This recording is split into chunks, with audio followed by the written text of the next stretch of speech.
जाति जनगणना होना चाहिए। हमारी पार्टी और हमारे लोकपाल रामविलास के राष्ट्रीय अध्यक्ष जी ने समर्थन किया है कि नहीं, ठीक है, सरकार जातीय जनगणना करें और जिनकी जितनी संख्या है उनकी भागीदारी भी होनी चाहिए राजनीति में।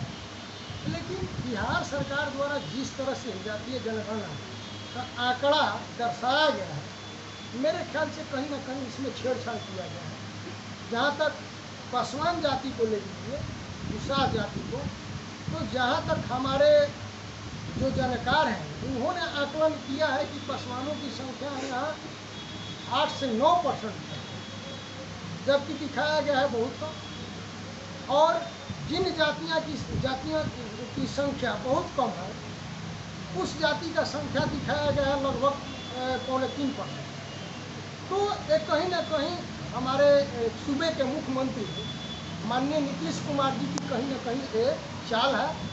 और मैं इनसे भी आग्रह करूंगा कि आप जिस तरह से जातीय जनगणना करके आप कह रहे हैं कि जिनकी जितनी संख्या होगी उतना हम भागीदारी देंगे, तो सबसे पहले तो आपको रिजाइन दे देना चाहिए था मुख्यमंत्री से कि आपका जनाधार कम है और बिहार में काबिज है मुख्यमंत्री पद पे जो बहुसंख्यक हो, जिनकी अधिक भागीदारी, आपके सांसद कितना है, विधायक कितना है, नहीं होना चाहिए। पहले रिजाइन दिलवा दीजिए ना, स्टार्टिंग कीजिए आप ही अपने यहाँ से। जब से रिपोर्ट आया है तब से देखा जा रहा है जाति को लेकर कई सारे विरोध उत्पन्न हो गए। निश्चित है कि विरोधाभास होगा, क्योंकि इसमें बहुत तरह का आंकड़ा छुपाया गया है और सही रूप से नहीं किया गया है। और बिहार की तमाम पार्टियां या चाहे देश की पार्टियां निश्चित है कि स्वागत करेगी कि भाई जातीय जनगणना हो और जिनकी जितनी संख्या है उसमें हिस्सेदारी, राजनीतिक हिस्सेदारी हो, विकास का जितना योजना है उनके जात के अनुसार, उनकी संख्या के अनुसार उनकी भागीदारी होनी चाहिए। लेकिन आपने कहीं अपने पक्ष या समर्थन के लोगों को जाति की संख्या अधिक दिखा देते हैं, जो विरोध में है उनकी संख्या कम दिखा देते हैं। ये तो गलत तरीका है, इस तरह से नहीं होना चाहिए। इसलिए हमारी पार्टी इस आंकड़ा का विरोध करती है कि यह आंकड़ा आपका संतोषप्रद नहीं है। इस तरह से कहा जा रहा है कि जिसकी ज़्यादा जनसंख्या है उसको ज़्यादा मतलब आरक्षण या हक मिलना चाहिए, तो क्या लगता है कि उससे आर्थिक स्थिति सुधर पाएगी? देखिए, कहीं ना कहीं ये सच्चाई है। अधिक से अधिक संख्या में रहने वाले लोग को सही रूप से लाभ नहीं मिल पाता है।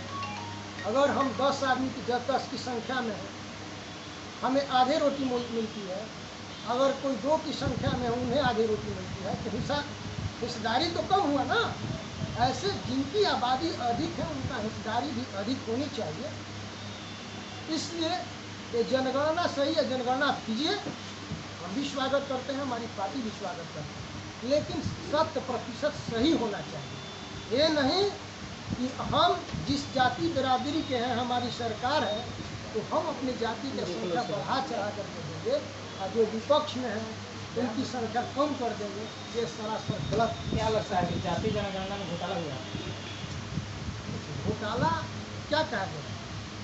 सरकार की जो नीति है, नियत है, वो गलत है। और राजनीति से प्रेरित होकर के आप कोई निर्णय लेंगे तो निश्चित है कि उंगली उठेगी। और खास करके हमारे सूबे के मुखिया जो नीतीश कुमार जी हैं, इन्होंने, खास करके मैं अपने वर्ग की बात बता रहा हूँ, पासवान जाति से इतना इनका चिढ़ है कि पासवानों का उत्थान ये नहीं चाहते और इसीलिए उन्होंने टारगेट करके पासवानों की संख्या कम दिखाया है।